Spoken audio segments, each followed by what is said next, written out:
నమస్కారం, welcome to Suman TV. నేను గీతాంజలి. ప్రస్తుతం మనతో పాటు కామాఖ్యామృత శోధన వ్యవస్థాపకురాలు, అమ్మవారి ఉపాసకులు వేణుశ్యామ అమ్మ ఉన్నారు. వారితో మాట్లాడదాం. అమ్మ నమస్కారం. అమ్మ, ప్రేక్షకులు కొన్ని సందేహాలు అడుగుతూ ఉన్నారు కామెంట్స్ లో. అందులో అడిగింది ఏమిటనంటే, పంచాంగాలను చేయాలి అని అంటారు ఉపాసనలో భాగంగా. అవి ఎందుకు చేయాలి, ఎలా చేయాలి, వాటి వల్ల ఫలితం ఏమిటి, వీటి గురించి వివరించండి. ఇక్కడ పంచ అంగాలు అసలు ఎందుకు చేస్తాము, ఆ పంచ అంగాలు ఏంటి, ఎందుకు చేస్తాము అని అంటే, మనకి చాలామందికి అంటే జనరల్గా ఏ మనిషిని చూసినా సరే, ఈవెన్ మనం కూడా ఎప్పుడు చేసేది ఏంటి అంటే, మనకి ఏదైనా ఒక కోరిక ఉందనుకోండి, పలానా పూజ చేస్తే నేను ఏదైనా, ఇప్పుడు హోమం చేస్తున్నాం, ఆ హోమంలో ఏదేస్తే నాకు స్పీడ్గా ఫలితం వస్తుంది, ఈ ఆలోచనలో ఉంటాం జనరల్గా. ఎందుకంటే మన కోరిక, దానికి పరిష్కారం. కానీ ఏమవుతుంది అని అంటే, చాలా మంది ఏమంటారు, ఇది వేస్తే దేవత తృప్తి పడుతుంది, నీ పని అవుతుందని కూడా మనకి పూజ చేసేవాళ్ళు చాలా మంది చెప్పడం కూడా వింటూ ఉంటాం. కానీ నిజంగా ఆలోచించినప్పుడు అసలు దేవతని మనం తృప్తిపరచగలమా? సాధ్యం కాదు. ఎందుకు సాధ్యం కాదు అంటే, అది విశ్వవ్యాపక చైతన్యం అని మనమే చెప్తున్నాం. మరి అంత పెద్ద చైతన్యానికి ఇంత చిన్న అన్నమో, లేకపోతే ఒక కూరో, లేకపోతే 100 అంటే 108 తామర పువ్వులో వేస్తే ఆవిడ హ్యాపీ ఫీల్ అవుతుంది అని మనం అనుకుంటున్నాం. కానీ ఇక్కడ నిజంగా హ్యాపీనెస్ ఎక్కడుంది అని అడిగినప్పుడు, అది వేశాను అన్న సంతృప్తి నేను అన్న దానికి మాత్రమే వస్తుంది అక్కడ చూసినప్పుడు. అంటే ఏంటి అంటే, ఇక్కడ తృప్తి అన్నది ఎవరికి ఇవ్వాలి? తృప్తి లేనిది ఎవరికి అని ప్రశ్నించుకుంటే మనకే లేదు. ఆ లేని తృప్తిని మనం ఇచ్చుకుంటున్నాం. అందుకని ఉపాసన విధానంలో ఏంటంటే, ఋషులు మునులు ముందే ఇవన్నీ మనం అంటే మారుతూ వస్తామని తెలుసు కదా, ఆ తెలియడం వల్ల ఏంటి అంటే, మనలో ఆ మార్పు వచ్చినప్పుడు కూడా మన స్థిరంగా ఉండాలని చెప్పి ఆ పంచాంగాల్ని పెట్టారు. ఆ స్థిరంగా లేకపోవడానికి కూడా కారణం ఏంటి అంటే, మీకు లలితా సహస్రంలో చూసేసరికి ఉంటుంది. ఏమని చెప్తారు అని అంటే, మనోరూపేక్షు కోదండ పంచ తన్మాత్ర సాయక అని. అంటే ఈ మనస్సు ఏం చేసిందిట, చెరుకు ముక్క రూపంలో పట్టుకునుంది. చెరుకుగడ్లా ఉంటుంది కదా అమ్మవారి దగ్గర. ఇటు వచ్చేసరికి ఏంటి, 5 పువ్వులు ఉంటాయి ఇంకో చేతిలో. ఆ 5 పువ్వులు ఏంటంటే మన పంచ తన్మాత్రలు అనే 5 సెన్సెస్, అంటే 5 తత్వాలు, మన లోపల ఉన్న 5 తత్వాలు. ఈ 5 తత్వాలు సరిగ్గా లేకపోతే ఇక్కడ ఏమవుతుంది, ఈ చెరుగడ అంటే ఊగుతూ ఉంటుంది అనమాట. అంటే మన మనస్సు అక్కడే ఉంది, కానీ అలా అని ఆవిడ చేతిలోనే ఉంది కదా అని ఏం చేస్తుంది, 5 తన్మాత్రల్ని సహాయం తీసుకుని దానిలా ఉండనివ్వట్లే. అందుకే చూడండి, చాలా మంది చెప్తారు ఏంటంటే, అసలు నేను కోపం పడాలనుకోలేదండి, ఏంటో సడన్ గా కోపం వచ్చేసింది అంటే అది వాళ్ళ కంట్రోల్లో లేదు. ఈ 5 తన్మాత్రలే. ఆ 5 తన్మాత్రలు ఏమిటి అంటే, శబ్దము, స్పర్శ, రూపము, రసము, గంధము. ఈ శబ్ద స్పర్శ రూప రస గంధాలనే 5 తన్మాత్రలు ఏవైతే ఉన్నాయో, అవి తృప్తిగా లేకపోతే మానవుడు అసలు ఎప్పటికీ ఎలా ఉంటాడు, ఏది ఉన్నా సరే ఏదో లేదని బాధే. సో ఈ ఉపాసనా విధానంలో ఏంటి అంటే, నాకున్న వాటిని నేను చూడాలి, లేనిది లేదని బాధపడకూడదు. ఆ స్థితికి తీసుకువెళ్ళడానికే ఉపాసన. అందువల్ల ఏం చేశారు ఇక్కడ, గంధ తన్మాత్ర అది ఎక్కడుంటుంది అంటే మన మూలాధార చక్రంలో ఉంటుంది. ఈ మూలాధార చక్రంలో ఉన్న గంధ తన్మాత్రకి ఉన్న మామూలు మూలాధార చక్రానికి ఉన్న లక్షణం అనుమానం. ఈ అనుమానం పోతేనే ఆ గంధం ఏంటి అంటే, గంధ అంటే మీకు తెలుసు, హిందీలో కానీ సాంస్క్రిట్లో కానీ గంధ అంటే చెడ్డ వాసన అని అర్థం. మరి అది సుగంధం కింద మారాలి కదా, అంటే మంచి వాసన కింద మారాలి. మన అనుమానమే చెడ్డ వాసన. మరి మంచి వాసన ఏమిటి అంటే, మన ప్రశ్న మంచి వాసన. అనుమానానికి ప్రశ్నకి తేడా ఏమిటి అని అన్నప్పుడు, అనుమానం ఏమిటి అంటే ప్రతిసారి అందరినీ అడిగి తెలుసుకో అంటుంది, అంటే బాహ్య ప్రపంచంతో లింక్ పెడుతుంది. పోనీ బాహ్య ప్రపంచంతో లింక్ పెట్టి నాకు డౌట్ వచ్చింది, నేను అడిగాను, మీరు చెప్పారు, మీకు తెలిసినంత వరకు మీరు హ్యాపీగా చెప్పారు, కానీ నా మనసుకి అది నచ్చదు. ఎందువల్ల అంటే, అనుమానం ఏమో ఇక్కడ ఉద్భవించింది, నేను జవాబేమో అక్కడి నుంచి కోరుకుంటున్నా. కరెక్ట్. ఈ నేచర్ కి తగ్గినట్టు అది చెప్పలేదు. చెప్పనప్పుడు ఇది ఎప్పుడు హ్యాపీ అవ్వదు. అక్కడతో ఆగకుండా ఏం చేస్తున్నాను, ఇంకోళ్ళు ఎవరినో అడుగుతున్నా. అలా మొత్తం ఈ సృష్టి అంతటిని ఒకే అనుమానంతో తిరిగేసరికి దానివల్ల నా అనుమానంకి ఫుల్ఫిల్మెంట్ రాకపోగా, ఆన్సర్ రాకపోగా వచ్చేది ఏంటి అంటే బోల్డ్ అంత కన్ఫ్యూజన్. ఆ కన్ఫ్యూజన్ వల్ల టెన్షన్ అయిపోతున్నాం. ఆ టెన్షన్ వల్ల ఏ పని కూడా మనం సరిగ్గా చేయలేము. ఇక్కడికి వచ్చేసరికి ఏమవుతుంది అంటే అందుకే వాళ్ళు పూజా ప్రక్రియ పెట్టింది ఏంటి అంటే అన్నదానం అని పెట్టారు. అన్నదానం అంటే అర్థం ఏమిటి అంటే మనం పూజ చేసినా మన హిందూ ధర్మంలో మీరు చూస్తూనే ఉంటారు, మనం పూజకి వెళ్తే చాలు అక్కడ మనకి అన్న సంతర్పణ అని చెప్పి అన్న తృప్తి అవ్వాలి అని చెప్పి అన్నం పెట్టడం గమనిస్తాం. అది ఒక పద్ధతి అయితే, అంటే ఫిజికల్ గా అన్నం పెట్టడం ఒక పద్ధతి అయితే, నిజంగా అన్నదానం అంటే అర్థం ఏమిటి అంటే మనం అలా ఫిజికల్ లెవెల్లో ఆగిపోతే అక్కడితోనే ఉంటాం. కానీ నిజమైన అన్నదానం అంటే ఏంటి ఉపాసనలో అంటే చెయ్యగా మనకు అర్థమయ్యే విషయం ఏమిటి అర్థమవుతుంది అంటే అన్నదానం అంటే అసలు అన్నం పెట్టడం నీళ్ళు ఇవ్వడం కాదు, నేను అన్నదాన్ని వదిలేయడం అంటే నన్ను నేను సాక్రిఫైస్ చేయాలి, త్యాగం. ఎందుకంటే త్యాగం వల్లే తపస్సు అన్నది సిద్ధిస్తుంది. ఇక్కడ త్యాగం చేయడం అంటే ఏంటి అంటే ఒకే వస్తువు మన ఇద్దరికీ అవసరమైంది, నాకంటే ఎక్కువ అవసరం మీకు అనిపించింది అంటే అనిపించినప్పుడు అది నేను దాచే బదులు ఏం చేయాలి, మీకు ఇవ్వగలగాలి. ఆ ఇవ్వగలిగే స్థితి ఏదైతే ఉందో దాన్ని అన్నదానం అంటారు. అన్నదానం అంటే అన్నం పెట్టడం ఒక్కటే కాదు, మన ఎదురుగుండా వచ్చిన పరిస్థితికి దానికి ఆ టైంలో ఏది అవసరమో అవసరాన్ని మనం ఇవ్వగలగడం. అది ఎప్పుడైతే చేయడం మొదలెట్టామో పరోపకారార్థం ఇదం శరీరం, ఈ శరీరం పుట్టిందే ఇంకోళ్ళకి సహాయం చేయడానికి, స్వార్థం కోసం పుట్టలేదు. అంటే ఆ నిస్వార్థం ఎప్పుడైతే వస్తుందో ఫస్ట్ మనకు వచ్చేది ఏంటి అంటే ఏది చేయాలన్నా సరే దాని మీద మనం కూర్చోవాలి అని తెలుస్తుంది. ఏకాగ్రత కూర్చోవాలి. కూర్చోకుండా ఏంటి అంటే ఇక్కడో కాలు అక్కడో కాలు వేస్తే పని అవుతుంది. మీరు ఏ పని చేసినా సరే చివరికి రోజు అయ్యేసరికి ఏం అర్థం అవ్వాలంటే మీరు ఏం చేస్తున్నారు అన్నది ప్రతి ఒక్కరికి అర్థం అవ్వాలి. ఏంటంటే ఇది ఏం చేసినా ఫైనల్ గా తన వర్కే, అంటే అన్ని మన వర్కులే కలుపుకుంటూ వెళ్ళాలి తప్ప అనవసరంగా అన్నెసరీగా అక్కర్లేని వాటిల్లో మనం తలదూర్చకూడదు. ఇక్కడ ఏంటంటే రూట్ ఒకటే, ఎప్పుడు చివర ఒకటే, కానీ చెట్లో కొమ్మలు మాత్రం మారుతాయి. కానీ నా కొమ్మ మీదే నేను ఉంటే బాగుంటాను, వేరే వాటి మీద దృష్టి వెళ్ళకూడదు. అది మనకి ఎక్కడొస్తుంది అంటే అన్నదానం వల్ల వస్తుంది. అది ఎప్పుడు వచ్చిందో ఈ అనుమానాలన్నీ ప్రశ్నల కింద మారుతాయి. ప్రశ్నల కింద ఎప్పుడు మారాయో అప్పుడు ఇంకా బయట ప్రపంచంతో మనకి సంబంధం ఉండదు. ప్రతి ఆన్సరు నేనే వెతుక్కుంటా. పైగా నాకు ఒకటి అర్థం అవుతుంది ఏంటి అంటే నేను ఇంతమందిని అడగడం వల్ల నా టైంని నేనేం చేశాను, వృధా చేసుకున్నాను. ఎందుకు వృధా చేశారండి అంటారు. అదే ఆ డౌట్ మీద నేను ఒక్క 10 నిమిషాలు కూర్చుని ఉంటే నాకు ఎప్పుడో ఆన్సర్ వచ్చేసాను. అవును కదా, ఇలా 10 నిమిషాలు చెప్పిన 100 మందిని అడగడం వల్ల 100 పదులు పోయాయి. అంటే 1000 నిమిషాలు నేను వృధా చేశాను. అదే కనుక ఓ 10 నిమిషాలు పావుగంట ఇంకొక 5 నిమిషాలు ఎక్కువ అవునేమో కానీ నా ప్రశ్నకి మాత్రం డెఫినెట్ గా ఆన్సర్ వస్తుంది. అంత టైం అయితే గ్యారంటీగా వేస్ట్ అవ్వదు. ఈ రెండు మనకు అర్థమవుతాయి. ఎప్పుడైతే అర్థమైందో ఇంకా మనం ఏం చేస్తాము అని అంటే చాలా ముందుకు వెళ్తాం. పైగా ఉపాసనలో ఏంటి అని అంటే చాలా చాలా చాలా చాలా చాలా మార్పు రావాల్సిన ఫస్ట్ విషయం పేరేంటి అంటే వాక్, మాట్లాడటం. ఎందుకంటే ఈ మాటలో చాలా మృదుత్వం ఉండాలి. ఎందువల్ల ఉండాలి అంటే ఉపాసన బలం తెలిసేదే మాట వల్ల. అదే కదా బయటికి తెలుస్తుంది. అందులో ఫస్ట్ వాక్ ఎక్కడ అంటే వాక్ అంటే మనం ఏంటి, ఇది ఒకటే మనకు కనిపిస్తుంది కమ్యూనికేషన్, మన ఇద్దరం మాట్లాడుకుంటున్నాం కాబట్టి. కానీ ఇది మంచిగా రావాలంటే లోపల ఇంకా 3 కమ్యూనికేషన్స్ ఉంటాయి, జరగాలి. అవి కరెక్ట్ గా జరగాలి. ఏంటమ్మా అవి? ఆ ఫస్ట్ కమ్యూనికేషన్, ఫస్ట్ వాక్ ఏంటి అంటే పరావాక్కు అని పిలుస్తారు. అది మూలాధార చక్రంలోనే ఉంటుంది. ఎప్పుడైతే మీకు అనుమానాలు ఉన్నాయో మీరు వీళ్ళందరినీ అడుగుతున్నాను అనుకుంటున్నారు కానీ మీ కమ్యూనికేషన్ లో తేడా వచ్చేస్తుంది. ఎందుకంటే మీరు ఏం చెప్పినా డౌట్ గానే చెప్తారు. అవును, మీరు కరెక్ట్ గా చెప్పరు. చూడండి, చాలా మందిని మీరు చూస్తే ఒక మాట మాట్లాడుతూ చాలా నెమ్మదిగా మాట్లాడుతూ సడన్ గా కట్ చేస్తారు అక్కడ అన్నెసరీగా. ఆ కట్ చేయడం వల్ల మనకి నెక్స్ట్ ఏంటో అర్థం అవదు. కరెక్టే, అంటే ఫ్లో ఉండదు. ఆ ఫ్లో ఏదేదో మాట్లాడుతున్నాడు, పైగా ఒకదానికి లింక్ లేకుండా. అలా ఉండకూడదు ఎప్పుడు. అంటే మనం ఒకటి మాట్లాడామంటే దాని గురించే పూర్తిగా ఆ ఫ్లో ఏదైతే ఉందో ఆ క్లారిటీ ఉంటుంది చూసారా, అది పరావాక్కులో వస్తుంది క్లియర్గా. అంటే మనం ఏం చెప్తున్నాము అన్నది చాలా క్లియర్గా. ఆ చెప్పే వాక్ ఎక్కడుంది అంటే మూలాధారంలో ఉంది. అందువల్ల ఏంటి అంటే ఎప్పుడైతే ఇది డౌట్స్ ప్రశ్నలు అయ్యాయో, ప్రశ్నకి మీరే ఆన్సర్ వెతుక్కున్నారో మీకు దాని మీద పూర్తిగా అవగాహన ఉంటుంది. మీ ప్రశ్నకు మీరే ఆన్సర్ వెతుక్కున్నారు కాబట్టి మీకు ఫుల్ క్లారిటీ ఉంది. ఆ క్లారిటీతో మీరు చెప్పింది ఎలా ఉంటుంది?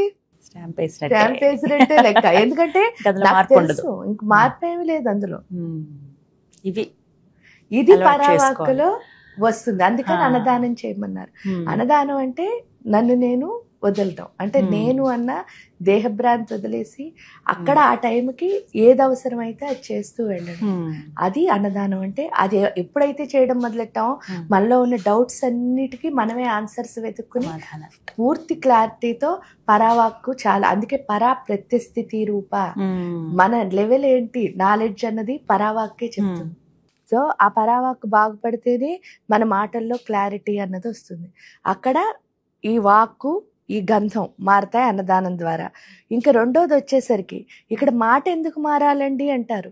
క్లియర్గా ఉపాసనలో మాట ఎందుకు మారాలి అంటే ఇంక ఈ సృష్టిలో ఏ జీవరాశికి లేనిది మానవుడికున్నది మాట్లాడడమే. ఇదొక్కటే మనకున్న స్పెషల్ క్వాలిటీ. ఆ స్పెషల్ క్వాలిటీ దేవుడు ఎందుకు ఇచ్చి పంపించాడంటే మనకి మేధస్సు అన్నది ఉంటుంది. ఆ మేధస్సుతో ఏంటి అంటే నాకు తెలియంది నేర్చుకోవడానికి, నాకు తెలుసున్నది చెప్పడం కోసం. అంటే నాకు ఏదైనా నాలెడ్జ్ ఉంది అది మీకు చెప్పాలి, మళ్ళీ నాకు ఏదో తెలియదు అది మీ దగ్గర నుంచి నేర్చుకోవాలి. కానీ మానవుడికున్న గొప్ప లక్షణం ఏమిటంటే ఈ రెండింటిని తప్ప అన్నిటికీ మాట వాడతాడు. కరెక్ట్ కదా. అంటే ఏది నేర్చుకోవడం ఇష్టం ఉండదు. ఎందుకు నేర్చుకోవడం ఇష్టం ఉండదు అంటే ఇప్పుడు ఎవరి దగ్గర నుంచి నేర్చుకుంటే నేను తక్కువ అనుకుంటారేమో నాకు తెలుసు అనే భావన. ఎవరికైనా చెప్పాలనుకున్నారనుకో వాళ్ళు నాకు కాంపిటీషన్ అయిపోతారేమో అని భయం. ఈ రెండింటి మధ్యలో అంటే అహంకారం మమకారాలు అనుకోండి, లేకపోతే అహంకారం ఆత్మన్యూనతాభావం అనుకోండి, ఈ రెండింటి మధ్యలో ఏమవుతారు అని అంటే వాళ్ళు ఎప్పుడూ ఎదగకుండా అలా ఉండిపోవాల్సి వస్తుంది. ఎప్పుడైనా సరే మనం ఎదగాలి అంటే ప్రకృతిలో ఉన్న ప్రతి అణువు నుంచి నేర్చుకోవాల్సిందే. ఆ విద్యార్థి దశ ఉండాలి ఎప్పుడు. అందుకే విద్యార్థి. అందులో ఎప్పుడు అభ్యాసకుడు అని అన్నారు. అంటే టీచర్ని అభ్యాసకుడు అని ఎందుకన్నా ఎప్పుడు నేర్చుకునేవాడే. అవును. అందుకే ఉపాధ్యాయుడు. చెప్తున్నా సరే మళ్ళీ అధ్యయనం చేస్తూనే ఉండాలి.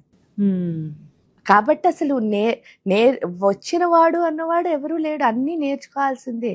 అది మనకి పరావాక్కులో అర్థమవుతుంది. ఎప్పుడైతే అర్థమైందో మన మాటలో క్లారిటీ అన్నది వస్తుంది. క్లారిటీ ఎప్పుడు వచ్చిందో అప్పుడు రెండో తన్మాత్ర. ఇక్కడ రెండో తన్మాత్ర వచ్చేసరికి రస తన్మాత్ర అంటారు. అది స్వాదిష్టాన చక్రానికి సంబంధించింది. ఆ రస తన్మాత్ర ఏంటి అంటే మన శరీరంలో 6 రకాల రసాలు ఉన్నాయని మనకి తెలుసు. ఈ 6 రసాలు ఏంటి అని అంటే లవణం, మధురం, మీకు తెలుసు కదా. ఈ లోపల ఇవెందుకు అంటే మనం జ్ఞానేంద్రియాలు, కర్మేంద్రియాలు అని 5 ఉన్నాయి తెలుసు కదా. ఈ జ్ఞానేంద్రియాలు ఏంటి అంటే మంచిని చెడుని లోపలికి తీసుకెళ్తాయి. పొట్టలోకి వచ్చేసరికి మనం ఏమనుకుంటున్నాం, తిన్నది డైజెస్ట్ అవుతుంది అంటే మనం అనుకుంటున్నది అన్నం తిన్నది ఒకటే అనుకుంటున్నాం. కానీ కాదు, చూసింది, విన్నది, మాట్లాడింది అన్ని లోపలికి వెళ్తాయి, మంచిలు చెడులు. అదేం చేస్తుంది, మంచిని పైకి పంపిస్తుంది, చెడుని కిందకి పంపిస్తుంది. ఎందుకంటే ఇప్పుడు విన్నదైనా మనం ఆలోచించినప్పుడు మంచిని పైకి పంపిస్తేనే మంచిగా ఆలోచిస్తాం. అయ్యేసరికి ఈ రసాల పని ఏంటంటే మంచిని చెడుని విడదీయడం. అయ్యేసరికి ఇక్కడ ఏమైంది, స్వాదిష్టాన చక్రానికి వచ్చేసరికి దీనికి కంపారిజన్ అనే ఒక లక్షణం వచ్చింది. ఈ కంపారిజన్ వల్ల ఏంటి అంటే సృష్టిలో ఉన్న ప్రతి దాంతోనూ పోల్చుకుంటున్నాం. ఎప్పుడైతే అన్నిటితోనూ పోల్చుకోవడం మొదలు పెట్టామో మనం ఏమనుకుంటున్నాం, వాటితో పోటీ పడుతున్నా, వీటితో పోటీ పడుతున్నా, అన్నిటితో పోటీ పడుతున్నా. ఈ పోటీ పడడం వల్ల చెడు ఎక్కడి నుంచి అయితే బయటికి వెళ్ళిపోవాలో కర్మేంద్రియాల ద్వారా మళ్ళీ అట్నుంచే చెడు. ఎందుకంటే మీరు కంపారిజన్తో వదలటం లేదు, కాంపిటీషన్కి వెళ్తున్నారు, కాంపిటీషన్తో వదలటం లేదు, దానికి జలసీ అని వస్తుంది. ఆ తర్వాత కామ, క్రోధ, లోభ, మోహ, మద, మాత్సర్యాలన్నీ అక్కడికి వస్తున్నాయి. ఎప్పుడైతే వచ్చాయో చెడు ఎక్కడి నుంచి అయితే బయటికి వెళ్ళిపోవాలో అక్కడి నుంచి చెడు పైకి వస్తుంది. దానికి తోడు ఏంటి అంటే ఇక్కడ 72,000 నాడులు కలిసే 3 ప్రదేశాలు. ఒకటి ఇక్కడ, 2 హార్ట్లో, 3 స్వాదిష్టాన చక్రంలో. సో 72,000 నాడుల్లోకి చెడు అన్నది ఎక్కుతుంది. ఇక్కడ నాడులు అంటే చిన్న చిన్న ట్యూబులు అని అర్థం. గొట్టానికి 2 వైపులా మూసేస్తున్నాం. ఇంకా అప్పుడు ఏమవుతుంది, ఈ రసాలు అయితే పెరుగుతున్నాయి, లేకపోతే తగ్గిపోతున్నాయి. ఈ పెరగడం తగ్గడం వల్ల ఏమవుతుంది అంటే మనకి తెలుసు జబ్బులు వస్తున్నాయి. ఆ జబ్బులు ఏమిటి అంటే మధురం పెరిగింది అనుకోండి హై షుగర్ అంటున్నారు, తగ్గితే లో షుగర్ అంటున్నారు. లవణం పెరిగితే హై బీపీ అంటున్నారు. లేకపోతే అలాగే ప్రతి దానికి అంటే ఒక రసానికి 2 జబ్బులు చెప్పిన ఉన్న 12 జబ్బులు, వాటికి పిల్లలు మనవలు అలా పుట్టేసి టీబీలు, క్యాన్సర్, పెరిగిపోతున్నాయి. బోల్డ్ వచ్చేసాయి, చెప్పుకోలేనన్ని జబ్బులు. ఇవన్నీ ఎందుకు వస్తున్నాయి అంటే ఓన్లీ వన్ కంపారిజన్ అనే లక్షణం వల్ల. అది అది వస్తుందని ముందే తెలుసు కాబట్టి ఋషులకి మునులకి ఇక్కడ తర్పణము అని చేయమన్నారు. తర్పణము అంటే అర్థం ఏమిటి అంటే మంత్రం చదివి తర్పయామి అంటున్నాం. మంత్రం ఆ దేవతను ఏమడుగుతున్నాం? ఏ గణపతి చదివానుకో, గణపతి తర్పయామి అని అంటే నాకు తృప్తి ఇవ్వి అని అడుగుతున్నాం. ఆ తృప్తి ఇవ్వి అని ఎలా అడుగుతున్నాం అంటే ఒక తమలపాకు మీద వినాయకుడిని పెడుతున్నాం, పసుపు వినాయకుడిని వేసి దానిపైన తర్పయామి అని చెప్పి పోస్తే ఆ పసుపు ఏమవుతుంది? కరిగిపోయి శుభ్రంగా పసుపు నీళ్ళ కింద మారుతున్నాయి. ఇక్కడ దాని అర్థం ఏమిటి అంటే మనకి ఎప్పుడైనా జబ్బు వచ్చింది అనుకోండి, డాక్టర్ దగ్గరికి వెళ్తే 2 మందులు ఇస్తారు. మీరు చూస్తే ఒక మందుని యాంటీబయాటిక్ అంటారు, 2వ మందిని ఎనర్జీ టాబ్లెట్ అంటారు. అంతేనా? ఇక్కడ జరుగుతున్నది అదే. ఆకంటే పత్రహరితం, దానిపైన పసుపు అంటే యాంటీబయాటిక్, వాటర్ అంటే ఫ్లోయింగ్ ఎనర్జీ. ఎక్కడైనా మురికి పడితే ఏం చేస్తున్నాం? శుభ్రంగా ఏం చేస్తున్నాం. అది మంత్రంతో చేయడం వల్ల ఏమవుతుంది అంటే లోపల ఉన్న ప్రతి గొట్టము ఎప్పుడైతే క్లీన్ అవుతుందో అప్పుడు మనకు అర్థమయ్యేది ఏంటి అంటే నేను ఈ సృష్టిలో ఎవరితో కంపేర్ చేయక్కర్లేదు, నాలో ఉండాల్సిన ప్రత్యేకత నాలో ఉంది. ఎందుకంటే పక్క వాళ్ళని చూడడం నా బలహీనత, నన్ను నేను చూసుకోవడం నా బలం అని తెలుస్తుంది. నా స్ట్రెంగ్త్ నా లోపలే కదా ఉన్నది, మనకే తెలియాలి. అది ఎప్పుడైతే అర్థమైందో నాలో ఉన్న స్ట్రెంగ్త్ ఏంటో అప్పుడు దాంతో మనం ముందుకు వెళతాం. అది తర్పణం నేర్పిస్తుంది. ఎప్పుడైతే మనలో ఉన్న ఎమోషనల్ బ్యాలెన్స్ అన్నది వచ్చిందో, ఎందుకంటే ఎమోషనల్ బ్యాలెన్స్ వస్తేనే జబ్బులు తగ్గుతాయి. ఈ కామక్రోధ లోభమోహ ఆశ్చర్యాలు తగ్గితేనే ఈ తర్పణం ద్వారా అది ఎప్పుడైతే జరిగిందో, ఎందుకంటే ఇక్కడ చాలా ఇంపార్టెంట్ తర్పణం. భావోద్రేగాలు పోతేనే భావస్థితి అన్నది వస్తుంది. లేకపోతే మరుగుతున్న నీళ్లున్నాయి, మన మొహం చూసుకోవాలనుకుంటున్నాం, ఎలా కనిపిస్తుంది? ఈ లోపలంతా మరిగిపోతుంది మనలో ఉన్న ఎమోషన్స్ తో. ఇప్పుడు మీ మీద నాకు కోపం ఉంది, అప్పుడు మీరు నిజం నాకు కనిపించరు కదా.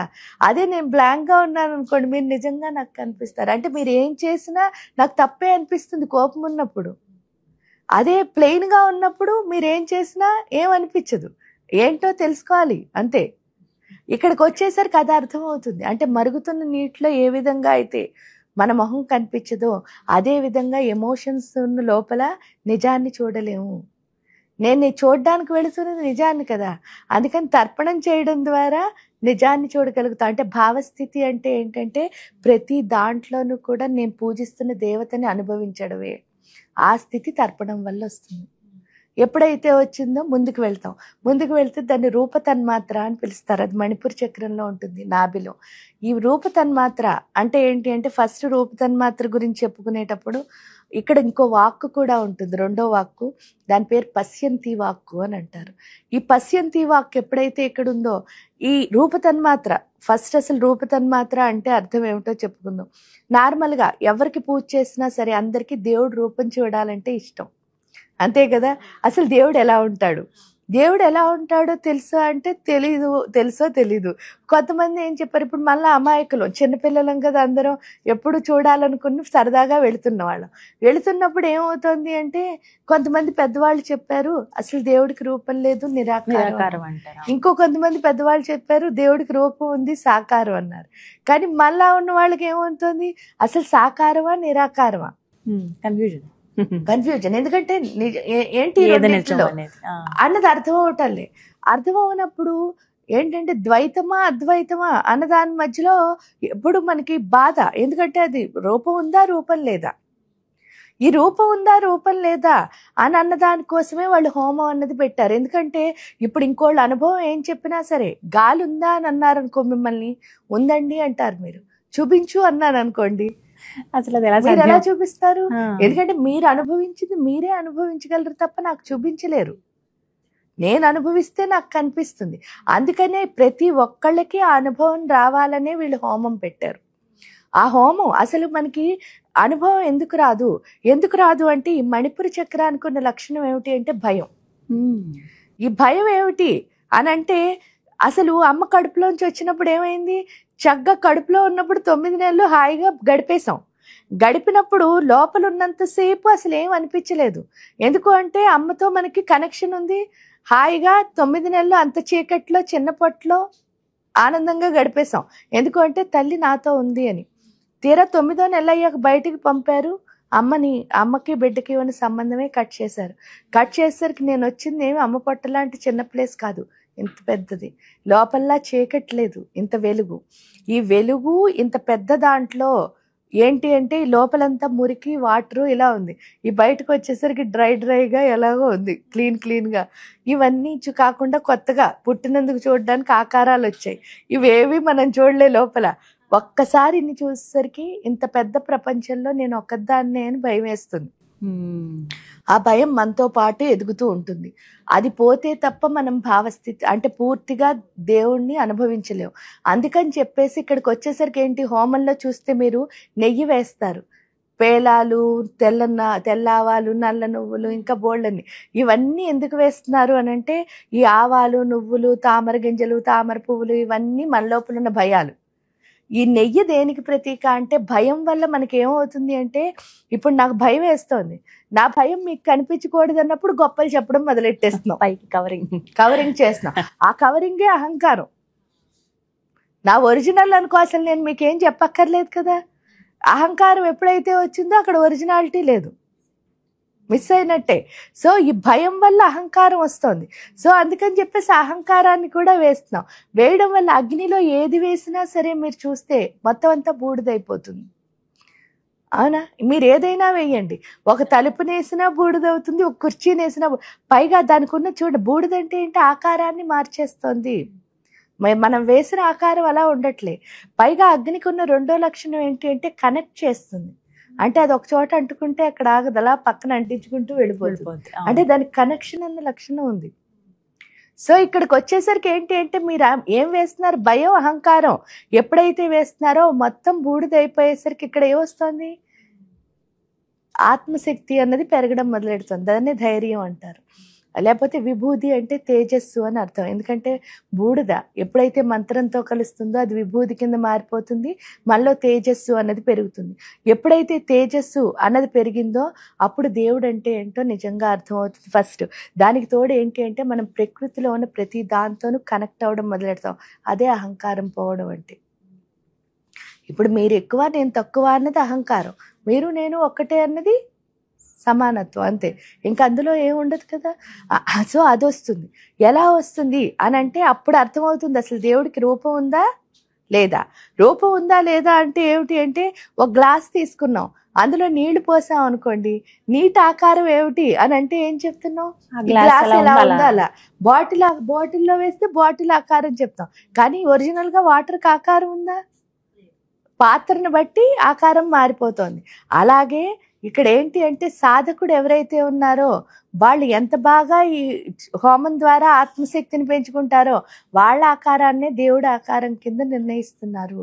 అంటే దేవత అన్నది ఒక శక్తి, ఆ శక్తిని ఎవరిలో పోసుకుంటే వాళ్ళలా కనిపెడతారనేది అంతే. అందుకనే ఏంటంటే హిందూ ధర్మంలో ఇంతమంది దేవుళ్ళు ఎందుకండి అంటారు. హిందూ ధర్మం నేర్పింది ఏంటి అంటే ప్రతి కనిపించే ప్రతి దాంట్లోనూ దైవత్వం ఉంది అని తెలుసుకోవడమే హోమము. ఫస్ట్ అది తెలియాలి. ఇప్పుడు మీలో దేవుడు ఉన్నాడని నేను చూడాలి అంటే ఎవరిలో దేవుడిని చూసుకోవాలి, ఫస్ట్ నాలో నేను చూసుకోవాలి.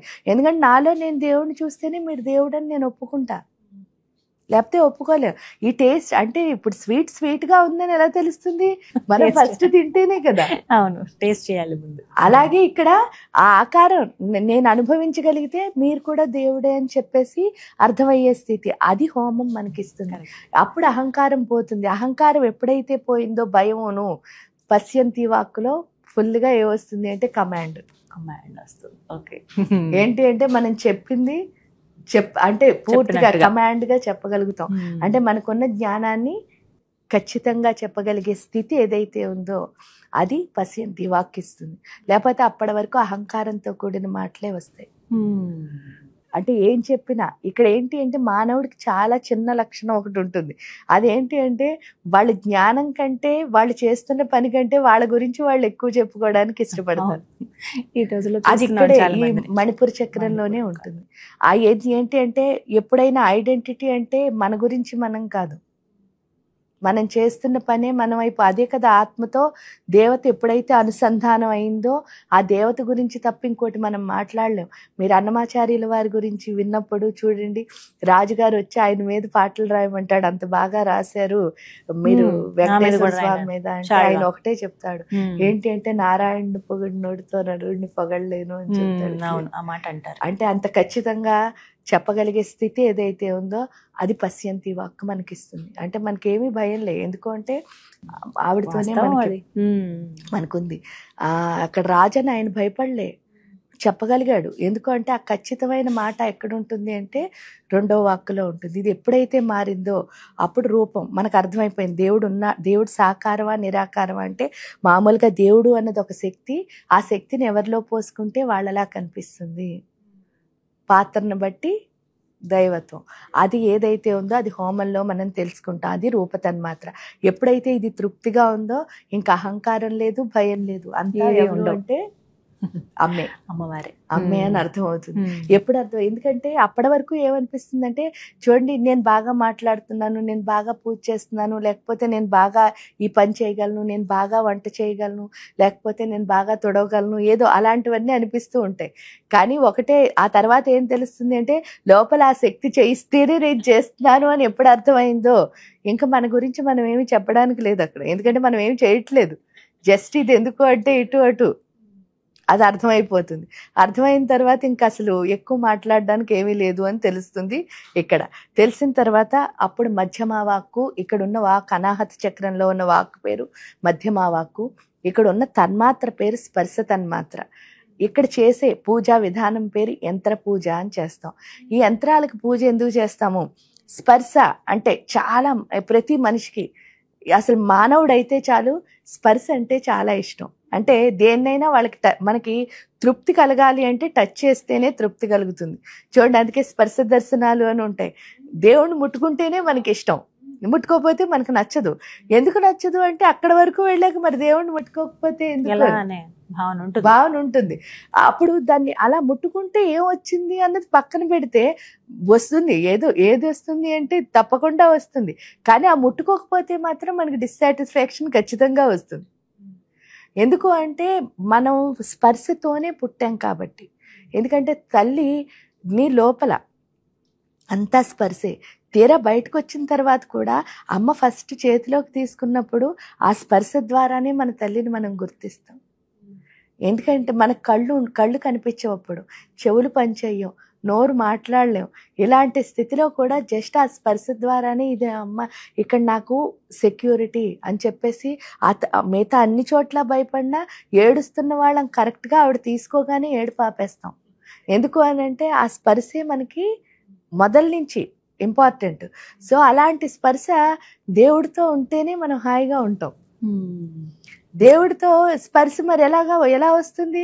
అందుకని వీళ్ళు ఏం చేశారు, యంత్రానికి పూజ చేయడం ద్వారా ఈ యంత్రానికి ఎంత బాగా పూజ చేస్తామో అంత బాగా ఏమవుతుంది అని అంటే అక్కడ ప్రతి యంత్రంలోనూ, అంటే ఈ యంత్రం ఆ యంత్రం అని ఏ యంత్రానికి పూజ చేసినా సరే ప్రతి యంత్రంలోనూ ఋషులు మునులు పెట్టింది ఏంటి అంటే సూర్య శక్తిని పెట్టారు.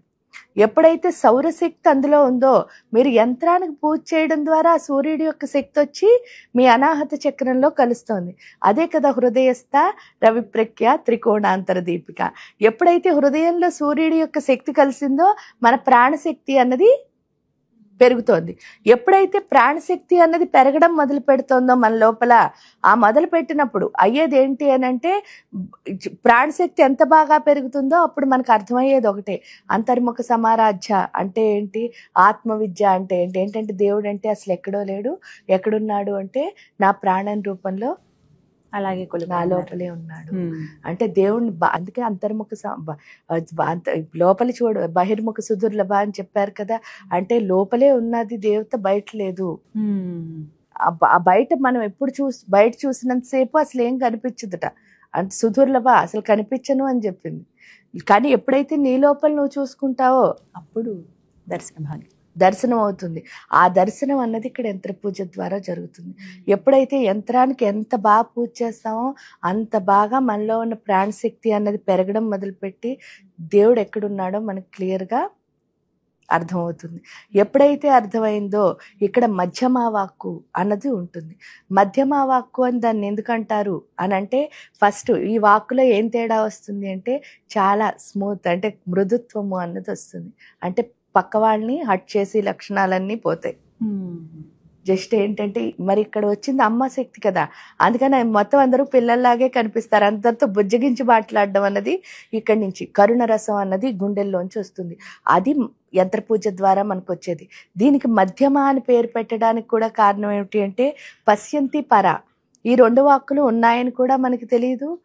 అంటే మామూలుగా ఇప్పుడు చెప్పుకున్నాం కాబట్టి ఉన్నాయి, అంతకుముందు మనకు తెలియదు మామూలుగా. రెండోది ఏంటి అంటే, అసలు మనం ఎప్పుడు వాటిని వినం, చూడం. మన మాటలో ఆటోమేటిక్గా వస్తున్నాయి, అవి కూడా ఇది అది కలిసిపోయాయి కాబట్టి అది ఆ మాటలని కూడా మనకి తెలియదు నిజం చెప్తే. అంటే వినని చూడని 2 మాటల్ని, లాస్ట్ వాక్ వైఖరి వాక్, మనం వింటున్నాం చూస్తున్నాం, పలానా వాళ్ళు మాట్లాడుతున్నారని చూస్తున్నాం, వాళ్ళు మాట్లాడేవన్నీ మన చెవులకి అర్థమవుతున్నాయి. అంటే ఇది వినేది చూసేది. ఈ రెండింటిని సెంట్రలైజ్ ఏదైతే చేస్తుందో అదే మధ్యమ. అంటే రెండింటిని ఏం చేస్తుంది, అనుసంధానం చేస్తుంది. ఇక్కడ ఏం ఉండకూడదు, ఎమోషన్స్ ఉండకూడదు.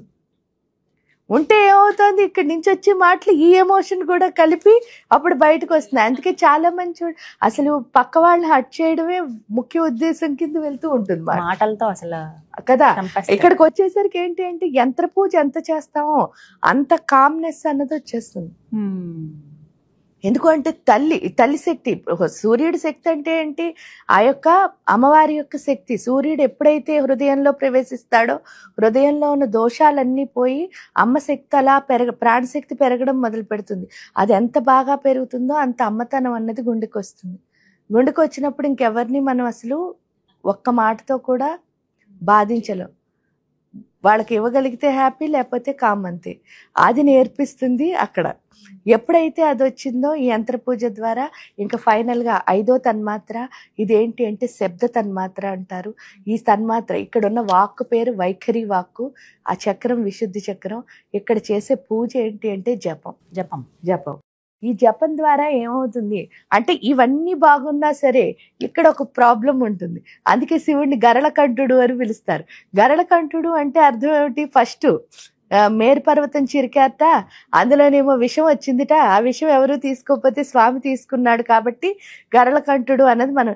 ఇంతకా మేరు పర్వతం ఎక్కడుందండి అంటే, మనం వెన్నుపూసే కొండల్ని శక్తితో చిలికినప్పుడు ఏంటి అంటే, ఫస్ట్ చూడండి, మీరు ఎప్పుడైనా పాలన చిలికారనుకో, ఆ తర్వాత ఏమొస్తుంది, వెన్న వస్తుంది, అది నెయ్యి అవుతుంది, ఇలా అన్ని జరుగుతున్నాయి కదా. అదే విధంగా మనం ఎప్పుడైతే సాధన మొదలు పెట్టామో, అదే మేరు పర్వతాన్ని చెదకడం అంటే, ఆ సాధన మొదలు పెట్టినప్పుడు ఏమవుతుంది అంటే, ఫస్ట్ మనలో ఉన్న చెడ్డ లక్షణాలే బయటకు వచ్చేస్తాయి, అదే విషం. ఆ చెడ్డ లక్షణాలు ఎప్పుడైతే బయటకు వచ్చేస్తున్నాయో, విషం అంటే అసలు ఇక్కడున్న చెడు ఏంటి అని అంటే, దాని పేరు ఏంటి అంటే ఐడెంటిటీ. ఈ శరీరం ఎప్పుడు ఒకటే కోరుకుంటుందిట, అదేమిటి అంటే ఐడెంటిటీ. ఇక్కడ గరళకంఠుడు అంటే అర్థం ఏమిటి అంటే, ఆయన కంఠంలో విషం ఎక్కడి నుంచి వచ్చింది అంటే, మనందరి కంఠాల్లో ఉన్న విషయాన్ని ఆయన కంఠంలో దాచుకున్నాడు. ఇక్కడున్న ఐడెంటిటీ పోవాలి. ఆ ఐడెంటిటీ పోవాలి అంటే, ఈ విషం పోవాలి అంటే మనకేం రావాలి, అమృతం రావాలి. ఆ అమృత, అందుకే చూడండి మీకు ఏమంటారు, విశుద్ధి చక్ర నిలయ, రక్తవర్ణ త్రిలోచన, కట్వాంగాది ప్రహరణ, వదనైక సమన్విత, పాయసాన్న ప్రియాత్వక్స్త, పశులోక భయంకరి, అమృతాది మహాశక్తి, సమృతాఢాకినీశ్వరి. దాని అర్థం ఏమిటి అంటే, ఇక్కడ ఆ పశుత్వం పోవాలి అంటే పాయసాన్నం అంటే ఏంటంటే అమృతం పోయాలి, పాలు పోయాలి. అప్పుడు ఏమొస్తుంది, అమృతాది మహాశక్తి, సమృతాడాకిని అంటే అమృతతుల్యమైన మాటలు అప్పుడే వస్తాయి. ఈ పశుత్వం ఉన్నంత, అంటే ఐడెంటిటీ అన్న పశుత్వం ఉన్నంతసేపు అవి రావు. అది పోవడానికి వీళ్ళు ఏం చేశారు, జపం అని పెట్టారు.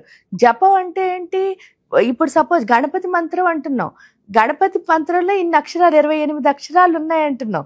ఈ 28 అక్షరాలని కలిపితే ఈ గణపతి ఆకారం వచ్చింది అని చెప్పి ఎవరు ఐడెంటిటీ చేశారు? ఋషులు మునులు. వాళ్ళు కొన్ని అంటే ఏంటి అంటే ఏ మంత్రం కానివ్వండి, ఏ మాట కానివ్వండి, లేదా మన ఇద్దరం మాట్లాడుకుంటాం, లేదా ఒక సినిమా వాళ్ళు ఏ మాటలు మాట్లాడుకున్నా సరే, అది ఆధ్యాత్మిక అనుకోండి, మామూలు అనుకోండి, లేకపోతే ఏదో దెబ్బలాటలు అనుకోండి, లేదా మంత్రం అనుకోండి, ఏది మాట్లాడినా సరే ఈ 51 అక్షరాలు తప్పితే 52 అక్షరం ఏమీ లేదు. ఇందులోనే ఈ అక్షరాలు అటు ఆ అక్షరాలు ఇటు తిప్పి మాట్లాడుకుంటున్నాం మనందరం. అంటే ఆ 51 అక్షరాలు ఎంత గొప్పవి అంటే అక్షరము అని అందుకే అన్నారు. అంటే క్షరము లేనిది. క్షరం లేదు అంటే చావు లేదు. చావు ఎక్కడుండదు అంటే అమృతం ఏది తీసుకుంటుందో అక్కడ చావు ఉండదు. అంటే ప్రతి అక్షరం ఏమిటి? అమృతమే. అంటే మాట్లాడితే చాలు అమృతం వచ్చేస్తుంది. దానికి తోడు ఏంటంటే 51 అక్షరాలు మళ్ళీ ఎక్కడున్నాయి? మీరు ఏ అక్షరం మాట్లాడినా సరే ఈ నేలకి కదులుతూ ఉంటుంది మీరు చూస్తే. అంటే అయితే ఇటు పడుతుంది, లేకపోతే ఇటు పడుతుంది, లోపలికి వెళ్తుంది, బయటకు వస్తుంది. ఇవన్నిటి వల్ల ఏంటి అంటే టేస్ట్ అనే దాన్ని అర్థమై అంటే నేలకి ఎందుకు కదులుతుంది అంటే మనలో ఉన్న టేస్ట్. ఎందుకు టేస్ట్ పోవాలి? రుచి. ఆ రుచి వల్లే మనకి ఏమొస్తుంది అంటే లిమిటేషన్ వచ్చేస్తుంది. అంటే మనం లిమిట్ చేసేసుకుంటున్నాం. ఎంతో గొప్పగా వ్యాపించాల్సిన మన టేస్టులతో మనం లిమిట్ అయిపోతున్నాం. అవును. సో ఇక్కడికి వచ్చేసరికి మనం ఎంత బాగా మంత్ర జపం చేస్తామో ఆ మంత్ర దేవత యొక్క ఆకారం మన సూక్ష్మ దేహంలో పడుతుంది. ఎలాగా అంటే 51 అక్షరాలు కదా, ఆ 51 అక్షరాల్లో ఫస్ట్ 16 విశుద్ధి చక్రం దగ్గర ఉంటాయి. అంటే ఆహ నుంచి అహా వరకు, తర్వాత కా నుంచి టమ్ వరకు అనాహత చక్రంలో ఉంటాయి. మణిపురి చక్రానికి వచ్చేసరికి డమ్ నుంచి పం వరకు ఉంటాయి, అంటే 10. ఇక్కడికి స్వాదిష్టానానికి వచ్చేసరికి 6 ఉంటాయి. బం భం మం యం రం లం. తర్వాత మూలాధారానికి వచ్చేసరికి వం శం షం సం. ఇక్కడికి వచ్చేసరికి 4 అక్షరాలు. ఇక్కడికి వచ్చేసరికి 3 అక్షరాలు హం లం క్షం. మొత్తానికి 51 అక్షరాలు. ఈ 51 అక్షరాల్లో మీరు మంత్రంలో ఏ అక్షరాలు చదివితే ఆయా ప్రదేశంలో ఏమవుతుంది? మార్పు వస్తుంది. అందుకే దాన్ని అక్షరమాల. అమ్మవారి చేతిలో, సరస్వతి చేతిలో అక్షరమాల. ఆ 51 ఏమవుతుంది? అందుకే మాతృకావర్ణ రూపిణి. మాతృకావర్ణ రూపిణి అంటే ఏంటంటే ఈ లెటర్లో ఏది చదివినా సరే ఆ రూపం ఎక్కడ ఏర్పడుతుంది? హృదయంలో ఏర్పడుతుంది. అందుకే అనాహతాబ్జనిలయ శ్యామాభావదనద్వయ దంష్ట్రోజ్వల అక్షమాల. ధరారుధిర సంస్థ అంటే అక్షమాల పట్టుకుని ఉంది. దాని ద్వారా ఏమవుతుంది అంటే ఈ లోపల చేంజ్ వస్తుంది. ఎప్పుడైతే చేంజ్ వచ్చిందో ఏమవుతుంది? గొంతులో ఉన్న విషం కాస్త అమృతం కింద మారుతుంది. ఎప్పుడైతే మారిందో శబ్ద తన్మాత్ర, ఆ శబ్ద తన్మాత్రలో ఏంటి అంటే ఇంకా ఐడెంటిటీ అస్సలు లేదు. ఆ ఐడెంటిటీ అంటే అర్థం ఏమిటి అంటే ఈ శరీరానికి సంబంధించిన ఐడెంటిటీ కాదు, మనం చేస్తున్న పనే మన ఐడెంటిటీ. వర్క్ అది ఏదైనా కానివ్వండి. యాదేవి సర్వభూతేషు వృత్తి రూపేణ సంస్థిత. మీరు ఏ పని చేస్తే అదే దేవుడు. దేవుడు అంటే పూజ అంటే ఏంటి? మీరు చేస్తున్న పని భక్తిగా చేయాలి. అది అక్కడ మనకు అర్థమవుతుంది. అంటే ఏ పని చేసినా సరే ఇష్టంగా భక్తిగానే చేయాలి. అది ఈ పని ఆ పని అని ఉండదు. మీరు ఇష్టంగా కనుక ఆ పని చేస్తే డెఫినెట్గా మీ లైఫ్లో మీరు అనుకున్న గోల్స్ అన్నీ సాధించేస్తారు. అది ఇక్కడ మనకు అర్థమవుతుంది. దానికి తోడు ఏంటి అంటే ఎప్పుడైతే అది అర్థమైందో మన కమ్యూనికేషన్లో అసలు ఇంకా ఏమీ బాధ ఉండదు. హాయిగా ఫ్రీగా హ్యాపీగా చెప్పగలుగుతాం. దానికి తోడు ఇక్కడ ఈ 4 ఈ పంచతన్మాత్రలు ఎప్పుడైతే శుద్ధ అవుతాయో అప్పుడు అసలు మాట్లాడడం ఎలాగా అని మళ్ళీ ఎందుకు అనంటే మన మాటలోనే కదా తేడా రావాలి. పరావాక్కు మన నాలెడ్జ్ని చెప్తోంది, క్లియర్గా చెప్పమని చెప్తోంది. పశ్యంతి వాక్కు నీ గురించి నువ్వు ఎక్కువ చెప్పకు అని చెప్తోంది. అంటే నువ్వు 100 మాటలు మాట్లాడితే 100 కూడా నీ కోసం ఉండకూడదు. 99, 98 కాదు, 100 నీ కోసం ఉండకూడదు. తర్వాత 3వ వాక్కు మధ్యమ వాక్కు మృదువుగా మాట్లాడు, అంటే కరుణ. ఎప్పుడు అవతల వాళ్ళు ప్లీజింగ్గా మాట్లాడాలి తప్ప ఆర్డర్ వేయకూడదు. 4వ వాక్కు ఏం చెప్తుంది అంటే మనకి జనరల్గా ఏంటి అంటే మనం మాట్లాడింది అందరూ వింటున్నారా లేదా అని చూడడం చాలా ఇష్టం ఉంటుంది. కానీ ఇక్కడ ఏం నేర్పిస్తుంది అంటే అసలు మనం మాట్లాడింది ఎవరో వింటున్నారా లేదా మనకు అసలు అది మన బిజినెస్ కాదు. కానీ నేను మాట్లాడిన ప్రతి అక్షరం మాత్రం నేను విని తీరాలి అని చెప్తుంది. అంటే ఇన్నర్గా మనం వింటూనే చెప్పాలి. అది వైఖరి వాక్కు యొక్క గొప్పతనం. ఎప్పుడైతే మీరు మాట్లాడుతున్నది మీరు వింటున్నారో ఇంక తప్పులు మాట్లాడరు. అది ఇక్కడ నేర్చుకుంటాం ఈ పంచ తన్మాత్రల ద్వారా. ఎప్పుడైతే నేర్చుకున్నామో ఆటోమేటిక్గా ఈ 5 సెన్సెస్ తృప్తి పడతాయో దేవత యొక్క రూపాన్ని ఖచ్చితంగా మన లోపలే మనం చూడగలుగుతాం. అంతేకాకుండా ప్రకృతి మొత్తం ఆ దేవత యొక్క స్వరూపమే అని అర్థమవుతుంది. అది ఈ 5 అంగాల యొక్క ముఖ్య ఉద్దేశం. ఇది ఖచ్చితంగా అందరూ తెలుసుకోవాల్సిన విషయం ఉపాసనలో. అంటే ఉపాసన చేసామంటే చేసామన్నట్టుగా కాకుండా కూలంకషంగా ఈ విషయాలు తెలుసుకుంటేనే అవి ఎవరైతే ఇప్పుడు సాధన ప్రారంభిస్తారో, అమ్మవారి ఉపాసన చేస్తారో ఇవి చాలా ఉపయోగపడతాయి. అమ్మా చాలా చక్కగా వివరించారు. ధన్యవాదాలు.